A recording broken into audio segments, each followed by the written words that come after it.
rester tous solidaires, coûte que coûte. Le rassemblement plutôt que de se laisser diviser, on va dire. Je pense qu'il faudrait vraiment mettre en place des préventions. Bonjour à tous. Bonjour à tous et à toutes. Mesdames et messieurs, bonsoir. Bonjour à tous.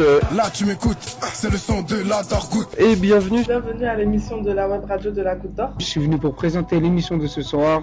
C'est moi, Maram, qui vais présenter l'émission.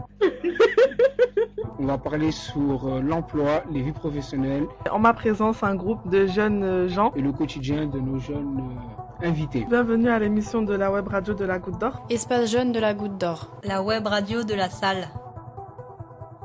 Bon, je m'appelle Fatoumata, j'habite juste en face, là, au 15 rue de la Goutte d'Or. Je viens d'avoir mon bac ARCU, accueil, relations clientèle et usagers. Et voilà, je suis actuellement à la recherche d'une poursuite d'études. Bonsoir, moi c'est Jean-Louis, je suis animateur à l'Espace Jeune Goutte d'Or. Voilà. Bonsoir, je m'appelle Khadija et je suis toujours étudiante. Astan, je suis aussi un peu petite enfance.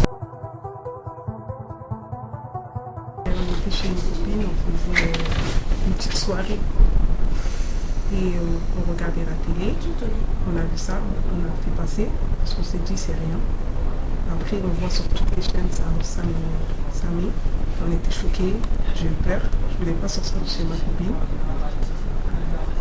Après je suis rentrée chez moi, j'ai regardé les infos, ça faisait que parler de ça. T'as pris ça avec, je sais pas, quelqu'un qui t'a prévenu, ou un SMS, non, j'ai sur les regardé réseaux la sociaux? J'ai regardé la télé. Et toi? pareil, j'étais en train de regarder le match de foot en famille. Et à la fin du match, comme tout le monde, je pense, c'est là que j'ai vu qu'il y a eu un attentat. Au tout début, je pensais pas directement que c'était un attentat lié aux terroristes. Mais après, on a vu que c'était bien par rapport à ça. C'est des endroits que vous connaissez, là, où les attentats ont eu lieu? République, je connais bien, mais le Bataclan, c'était la première fois que j'entends parler. Moi, j'ai déjà entendu parler du Bataclan, République aussi, et puis le Stade de France aussi. Donc, oui, c'est des endroits que je connaissais, puis République, des endroits que je côtoyais les week-ends. Donc, je pense que j'aurais pu y être. Vous avez regardé la télé jusqu'au tard, enfin, vous avez suivi jusque... Oui. Pareil, jusqu'à l'aube. Et ça vous fait quoi, du coup, de savoir qu'il y a des genres de choses qui se passent dans votre ville? Ça fait peur. De sang la fait. Moi, il y avait deux de mes copines qui étaient à République. Une qui était partie regarder un match de foot à la Chia, et l'autre qui était... en fait, comme elle avait reçu son diplôme du baccalauréat ce jour-là, ils sont partis fêter ça avec les filles de sa classe dans un restaurant sur la place qui s'appelle l'Indiana. Alors, je les ai appelés pour savoir s'ils allaient bien. Ils ont dit oui, mais qu'ils n'arrivaient pas à rentrer chez eux parce que tous les transports étaient fermés. Mais en fait, il y en a une, elle a réussi à rentrer quand même bien avant que les transports ferment. Donc c'est vrai qu'elle a eu très peur, mais bon, quand elle est arrivée chez elle, elle s'est sentie soulagée. Donc l'autre, elle a dû attendre qu'un proche de sa famille vienne la chercher en voiture. Donc, oui, moi en tout cas, personnellement, je me sens menacée, mais ça m'empêche pas non plus de vivre, parce que je me dis que on ne peut pas s'empêcher de vivre par rapport à ça. Donc je pense que si le jour où je devrais y être et que je devrais tuer, je pense que ce sera mon destin. Mais voilà. En tout cas, je m'empêche pas de vivre par rapport à ça, mais c'est vrai que c'est quelque chose qui fait peur. Je dis pas que ça me fait pas peur, mais... Les événements... moi je travaillais déjà, en fait j'étais ici.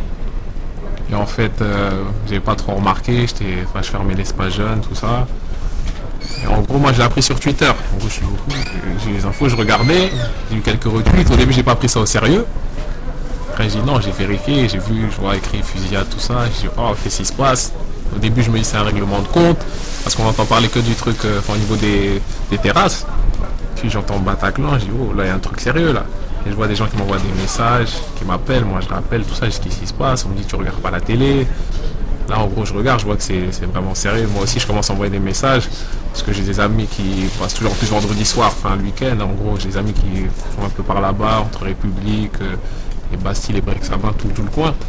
En gros, j'entends parler d'un concert, donc je me dis, c'est un concert de quoi? Ok, j'ai vu le groupe de rock, tout ça. Et là, voilà, en fait, et le Bataclan, moi je connais parce qu'il n'y a pas si longtemps que ça, je faisais encore des photos là-bas pour des soirées pop. Et en gros, je vois très bien les lieux, quoi. Enfin, je les connais assez bien, je l'ai fait une dizaine de fois. Je suis même allé en soirée là-bas pour plein de choses, même en concert. Donc après, voilà, c'était plus... Il y avait une inquiétude. Mais en gros, je me disais que voilà, fallait vraiment que je vois si j'ai des amis autour ou des gens. Et en gros, on n'avait pas au début l'histoire des gens qui sont décédés, on ne savait pas trop ce qui se passait. Et plus le temps est passé, plus là j'ai vu que c'était vraiment, ça avait touché du monde. Et voilà, après, j'ai demandé des nouvelles des voisins, tout ça, des proches, enfin comme tout le monde, je dirais. Voilà. C'est vraiment la réaction. Après, c'était la surprise. Moi, c'est vraiment la surprise parce que après, si c'était passé en janvier, je m'attendais plus trop. Je me suis dit, il y a un dispositif de sécurité et tout ça, donc voilà. Tout le monde, je pense, c'était un peu calmé, on va dire. On pensait être en sécurité, en tout cas, généralement. Et là, on est à preuve que c'était pas vraiment le cas. Au moment où ça s'est passé, il y avait des gens qui étaient à la salle ou justement tu fermais? Non, en fait, à ce moment-là, les jeunes étaient un peu dehors, mais eux-mêmes, ils n'étaient pas au courant. Dans le coin, je pense que j'étais parti vraiment des premiers au courant, et sur le coup, il n'y avait plus vraiment de jeunes, ils étaient dehors, mais moi, je regardais, j'étais sur mon téléphone, et je regardais, je calculais pas vraiment ce qui se passait autour. Enfin, il n'y avait rien d'ici, c'était comme d'habitude, quoi. Et vraiment, plus tard, quand on arrive vers la chapelle, je vois des camions, de gendarmerie mobile qui foncent 1, 2, 3, 10, 15. Je dis, oh là là, c'est pas habituel. Donc et là, sinon aussi, en grande partie, les gens qui étaient dehors n'étaient pas vraiment au courant, je pense.